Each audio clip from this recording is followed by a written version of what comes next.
2008 అహ్మదాబాద్ వరుస బాంబు పేలుళ్ల కేసులో 38 మంది నిందితుల ఉరిశిక్షను గుజరాత్ హైకోర్టు ఖరారు చేసింది. కింది కోర్టు విధించిన ఉరిశిక్షను సమర్థించింది. 11 మందికి విధించిన జీవిత ఖైదును కూడా సమర్థించింది.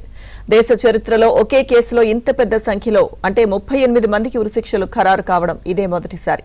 దేశద్రోహం, హత్య నేరాలతో పాటు కఠినమైన ఉగ్రవాద నిరోధక చట్టం ఉపా కింద దోషులుగా తేల్చింది. పూర్తి సమాచారం మా ఢిల్లీ బ్యూరో చీఫ్ కృష్ణ అందిస్తారు. 2008 నాటి అహ్మదాబాద్ వరుస బాంబు పేలుళ్ల కేసులో గుజరాత్ హైకోర్టు అత్యంత చారిత్రాత్మక తీర్పును వెలువరించింది.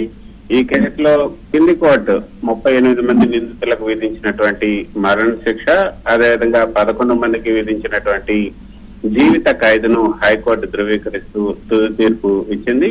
అయితే లక్షదుర్గ జూలై 26, 2008 సాయంత్రం కేవలం 70 నిమిషాల వ్యవధిలో అహ్మదాబాద్ నగరం వ్యాప్తంగా కూడా 21 చోట్ల వరుస బాంబు పేలుళ్లు సంభవించాయి. మార్కెట్లు, బస్సులు, పార్కులతో పాటు గాయపడిన వారిని తరలించినటువంటి సివిల్ హాస్పిటల్ ప్రాంగణాన్ని కూడా టార్గెట్ చేస్తూ బాంబులు పేల్చారు.